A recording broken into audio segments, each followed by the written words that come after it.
Good morning, children. Welcome to Akshada Public School's Digital Library. Today, we are going to discuss nutrition in animals for grade 7.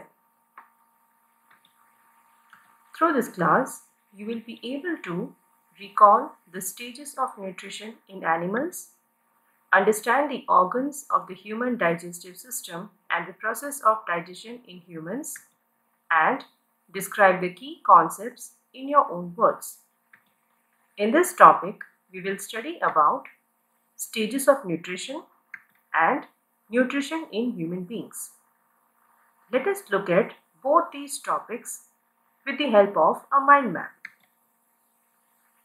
As you can see, nutrition in animals has been divided into two parts: stages of nutrition and nutrition in human beings.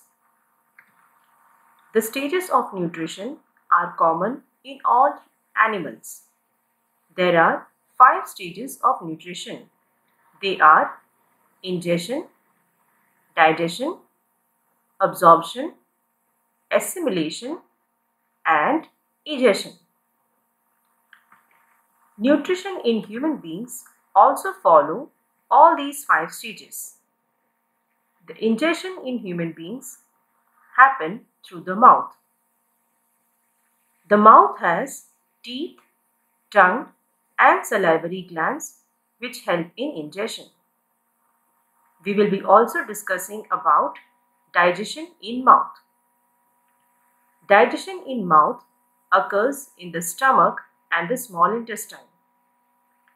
The food which is ingested from the mouth passes to the stomach through the esophagus.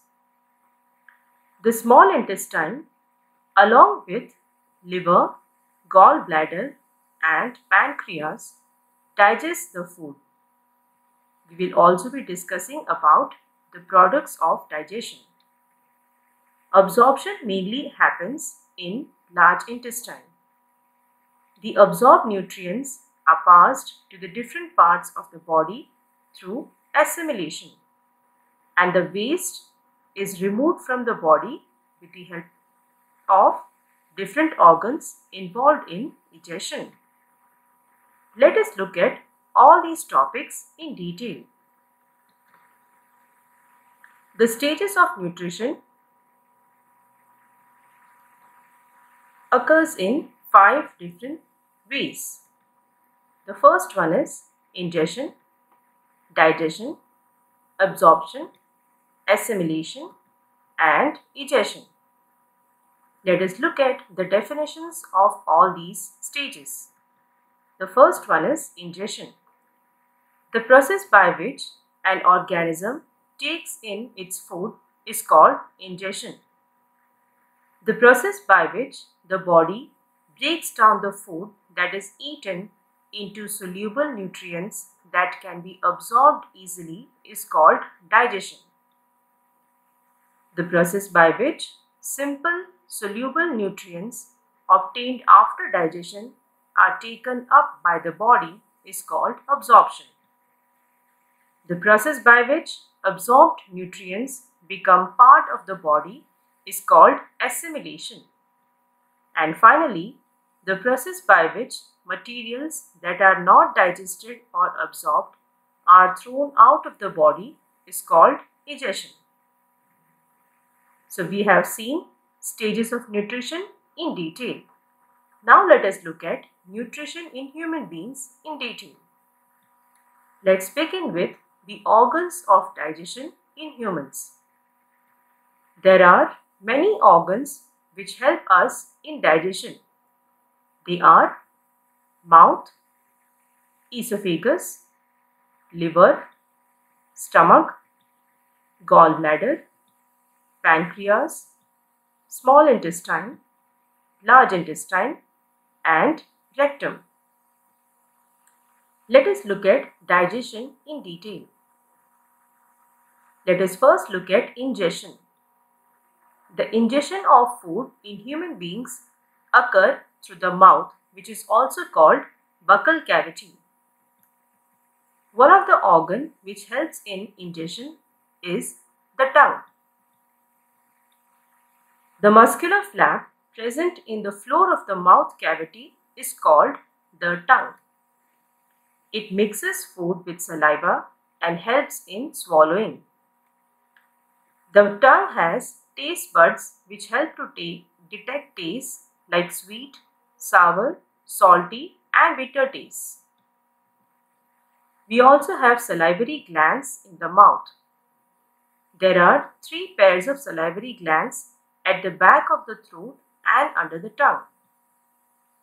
The salivary glands release saliva which helps to moisten food and helps to swallow the food. The saliva helps to digest carbohydrates, that is, starch is converted into sugar. The other organ of ingestion in the mouth is the teeth. The function of the teeth is to physically break down food and mash it. There are different types of teeth. They are milk teeth and permanent teeth. The first set of teeth that develops in babies is called the milk teeth. The second set of teeth that develops after the milk teeth has fallen off are called permanent teeth. Temporary teeth or the milk teeth are 20 in number, while the permanent teeth are 32 in number. Tooth decay are small holes or tooth cavities which develop in the enamel due to the action of bacteria, and that is why it is very important to keep our teeth and tongue clean. Now let us look at digestion in detail. The esophagus passes the ingested food that is chewed in the mouth to the stomach. It happens with the help of a peristaltic movement, which is an involuntary movement. The food that is passed to the stomach is digested along with 3 things. The first one is hydrochloric acid, which kills germs and breaks down food. The second one is protein digesting substance, which helps to digest protein. The third one is mucus, which is a layer surrounding the inner wall of the stomach. This mucus protects the stomach from being digested. The food is now passed to the small intestine. The food now is in a semi-liquid form and it is called chyme. The small intestine is helped by the liver, which is the largest organ. The liver secretes bile, which breaks down fat. This bile is stored in the gallbladder for some time before sending it to the small intestine as and when required. The pancreas secrete pancreatic juice, which breaks down carbohydrates, proteins and fats.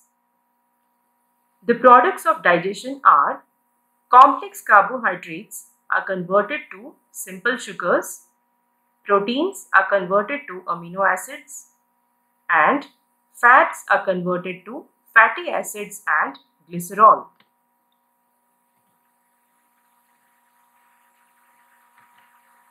Let us look at absorption in detail. Absorption. Villi is a structure which helps in absorption. Villi are finger-like projections on the inner wall of the small intestine. The villi increases area for absorption. It has a very high supply of blood vessels. It absorbs nutrients and transports it to the different parts of the body. Water is also absorbed in the large intestine. Assimilation. The food that is converted into soluble nutrients are absorbed and sent to the different parts of the body.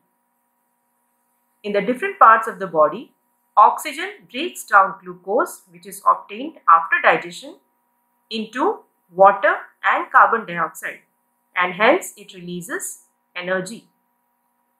Amino acids are converted into proteins, which helps in repairing the worn out tissues and growth of the body. Fatty acids and glycerols are stored as fats for reserve energy. It also provides heat to the body. Digestion. Undigested and unabsorbed food now enters into the large intestine. Water and salts are absorbed in the large intestine. Excess water is removed as urine by the kidneys. The remaining food waste stored in the rectum and are thrown out of the body as feces through the anus. Children, I hope you have understood this topic. Thank you.